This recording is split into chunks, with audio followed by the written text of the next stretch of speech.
My name is Rowan Ashford, and 3 weeks ago, I buried the only light in my world. Rosie was 8 years old when cancer finally claimed her. 8 years of bedtime stories, sticky hugs, and dreams bigger than the universe she loved so much. She collected rocks like treasures, believed glitter could heal any wound, and drew rocket ships with the confidence of someone who knew she'd pilot them someday. The morning of her funeral, those memories felt like knives. I sat in my car outside Peaceful Rest Funeral Home, my hands trembling against the steering wheel. The black dress I'd chosen still carried the scent of lilies from the wake, a smell that would haunt me forever. Through the windshield, I could see people beginning to arrive. Rosie's teachers, her medical team, neighbors who'd watched her grow up in our front yard. But the front row, the seats I'd reserved for family, remained empty. My phone buzzed. A text from my mother, "Can't make it today. Helping Celeste with the party, you understand." The party, my sister's housewarming celebration for the house that should have been Rosie's second home. The house our grandmother had wanted to pass down through generations, now serving cocktails while my daughter's casket was lowered into frozen ground. I'd spent 12 months watching cancer devour my child, 12 months of sleepless nights in hospital chairs, of selling everything I owned to cover treatments insurance wouldn't touch, of holding her hand through procedures that made grown men weep, and on the day I needed them most, my family chose champagne over my child's grave. That's when something inside me didn't break, it crystallized into something harder than diamond. The funeral director, Mr. Hammond, approached my car with gentle eyes that had seen too much grief. "Mrs. Ashford, are you ready?" I wasn't. I would never be ready to say goodbye to Rosie, but I was ready for what came after.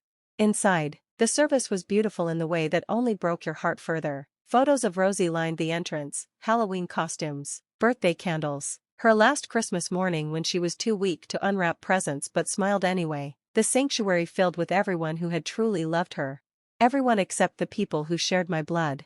I delivered the eulogy alone. I spoke about her dreams of becoming an astronaut, her collection of lucky rocks arranged by her hospital bed, the way she'd comfort other children in the cancer ward with drawings and jokes. My voice never wavered, even as my heart shattered with each word. At the graveside, I stood solitary against the bitter February wind. Not a single family member held my hand as dirt fell onto my daughter's casket. Not one. That evening, I sat surrounded by Rosie's artwork scattered across my living room floor, rockets reaching toward crayon stars, stick figures with superpowers, a drawing labeled "My Mommy is Brave" that nearly destroyed me. But it was the silence that finally broke me, not the absence of Rosie's laughter, but the absence of anyone who should have grieved with me. At 11:47 p.m., I opened Instagram. The first post in my feed was a celebration, my mother and sister, champagne flutes raised in toast, faces glowing with joy in my grandmother's kitchen. The caption read, "New beginnings in our new home. #blessed, #family first, #grateful heart." In the background, visible in grandmother's antique mirror, were faces of party guests I recognized, aunts, uncles, cousins, our entire extended family, celebrating while I'd buried my child alone. The timestamp showed it was posted during Rosie's funeral service. That image burned itself into my retinas. The final thread of familial obligation snapped. This wasn't thoughtlessness or poor timing. This was calculated cruelty, documented and shared with hashtags. I picked up my phone and dialed a number I hadn't called in months.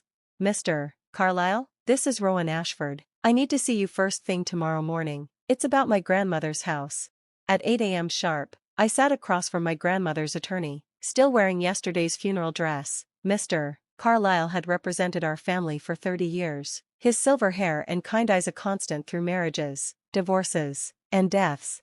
"The house your sister is living in," I began without preamble. "Is it legally hers?" He pulled a thick file, fingers dancing through documents with practiced ease. "No," he said simply, "the deed remains in your name, Miss Ashford. We never completed the transfer you requested last year." The room tilted slightly. "That's impossible." I gave her the keys. "Keys aren't ownership," he said gently. "When your daughter was diagnosed, you asked me to pause all property transfers until things stabilized. I've been waiting for your instructions ever since." It came flooding back, the weeks after grandmother's funeral, my world already tilting with Rosie's diagnosis. My mother's voice, soft and manipulative. "Celeste needs a fresh start. She has nothing. You already have your own place." I'd been too overwhelmed, too focused on saving my daughter's life to think about paperwork. "Later," I'd said. "We'll handle it later." Later never came. "There's something else," Mr. Carlyle continued, sliding another folder across his desk. The financial records you asked me to maintain for tax purposes. I opened the folder to find 5 years of bank statements. Every month, like clockwork, a $2,000 transfer from my account to my mother's, even during Rosie's worst treatments, even when I was selling my grandmother's jewelry to pay for medications, even the month I maxed out 3 credit cards to cover a surgery insurance had denied. Clipped to the back was a car loan document, $42,000 for a Mercedes, signed by my mother 1 month after Rosie's diagnosis. My hands shook as I processed the betrayal. While I'd been liquidating my life to save my daughter, they'd been living off my inheritance, planning their celebrations. My phone buzzed. A text from my mother, "Need extra this month. Insurance went up. How's Rosie holding up?" I stared at the message, then at the Instagram post still glowing on my screen. My family, toasting their good fortune in a house that wasn't theirs, funded by money meant for my dying child's care. What would it take? I asked Mr. Carlyle, my voice steady as steel, to get them out? He didn't hesitate. "I'll have the eviction paperwork ready by noon." I gave myself until sunset to grieve properly. I held Rosie's favorite stuffed astronaut, breathed in the fading scent of her shampoo on her pillow, and let myself fall apart one last time in the privacy of her bedroom. Then I stood up, dried my tears, and became someone new. The eviction notice was served the next morning by 2 police officers and a process server. I waited across the street in my car, watching through telephoto lens as Celeste opened the door in yoga pants, smoothie in hand, her face transforming from confusion to fury. The officers were professional but firm. 48 hours to vacate, no exceptions. Celeste's screams carried across the neighborhood. "This is my house. Rowan gave it to me. She's lost her mind." But the deed in my name told a different story. My sister didn't leave quietly. 2 nights later, my newly installed security system sent an alert to my phone, motion detected at 12:17 a.m. The night vision camera showed Celeste's car in the driveway, then her figure moving toward the back of the house, something metallic glinting in her hand. The rear window exploded inward with the swing of a baseball bat. I didn't hesitate. 911? My sister is breaking into my home. I have live footage. The police arrived within minutes, finding Celeste still inside, still holding the bat, surrounded by broken glass and overturned furniture. The neighbors watched from their porches as she was led away in handcuffs, screaming about family loyalty and ungrateful sisters. "I want to press charges," I told Officer Martinez clearly. "Breaking and entering, vandalism, destruction of property." The arresting officer nodded. "She'll need to post bail and appear in court. Do you want a restraining order as well?" "Yes," I said without hesitation. "And I want one against my mother too." The next morning brought my mother to my doorstep, red-eyed and clutching her purse like armor. I didn't invite her inside. "Rowan, this has gone too far. We're family." Family. I repeated the word like it tasted bitter. Family shows up to funerals. Family doesn't throw parties while children are buried. Family doesn't steal money meant for cancer treatments. Her mask of grief slipped, revealing something harder underneath. "You've always been dramatic, so sensitive." Celeste could lose her job over this arrest. She should have thought of that before she smashed my window. Rosie wouldn't have wanted this division. She tried, playing her final card. "Don't you dare speak her name," I said, ice flowing through each word. "You lost that right when you chose champagne over her casket."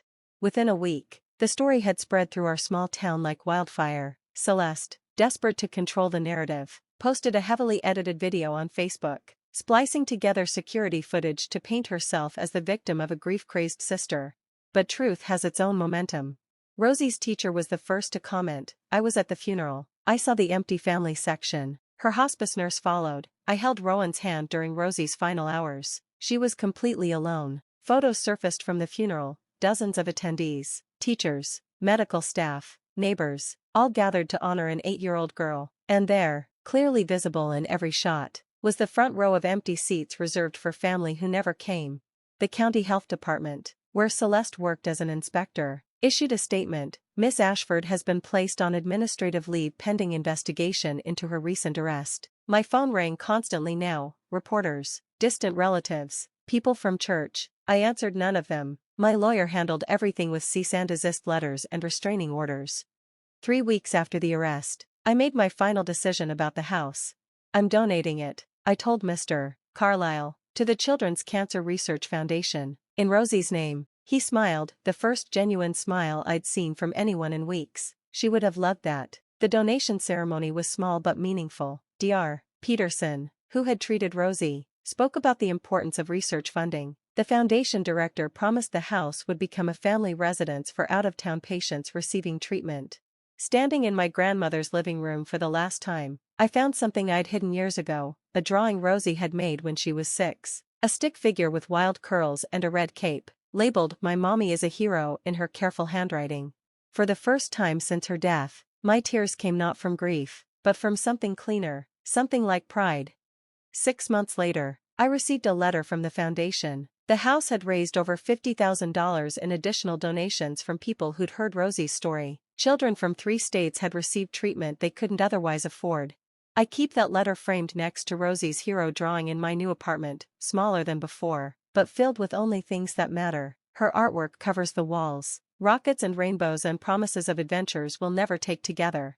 I host a support group now for parents who've lost children. We meet Tuesday evenings at the community center. 6 of us who understand that grief doesn't follow timelines or platitudes. We don't talk about moving on, we talk about moving forward, carrying our children's love like torches in the dark. Sometimes I drive past the old house, now painted cheerful yellow with a small garden where families can sit together during difficult treatments. A bronze plaque by the front door reads, "The Rosie Ashford House, where love lives on." My mother and sister still live in town, but our paths don't cross. The restraining orders ensure that. I heard Celeste lost her job and moved into a studio apartment across town. My mother's Mercedes was repossessed when I stopped the monthly transfers. I don't feel victorious about their struggles. I don't feel anything at all where they're concerned. And that's exactly how it should be. On Rosie's 9th birthday, I took daisies to her grave, her favorite flowers. The grass had grown in thick and green, and someone had left a small toy rocket by her headstone. I never found out who. I kept my promise. I whispered to the carved letters of her name. I used every ounce of strength you gave me. The evening breeze rustled through the oak tree overhead, scattering shadows across the peaceful cemetery. For the first time since her death, I felt something besides pain when I thought of her. I felt grateful. Grateful for 8 years of rocket ships and glitter and unconditional love. Grateful for the strength to honor her memory by refusing to accept cruelty disguised as family. Walking back to my car, I found a folded paper tucked under my windshield wiper. A child's drawing of the sun shining over a house, with a note in careful writing, "Thank you for helping sick kids like my brother. Love, Emma, age 7. I sat in my car holding that drawing, watching the sunset paint the sky in shades of rose and gold, colors Rosie would have tried to capture in crayon. Peace doesn't always arrive like dawn breaking. Sometimes it settles quietly, without fanfare, in the spaces where you've finally learned to choose yourself. I hadn't just survived my family's betrayal, I had transformed it into something meaningful, something that would help other children long after the pain had faded. I drove home through streets lined with families heading to dinner, to soccer practice, to all the ordinary moments that make up a life. My ordinary moments look different now, quieter, more deliberate, filled with purpose rather than obligation. But they're mine, built on a foundation of truth rather than guilt, and that, I've learned, makes all the difference.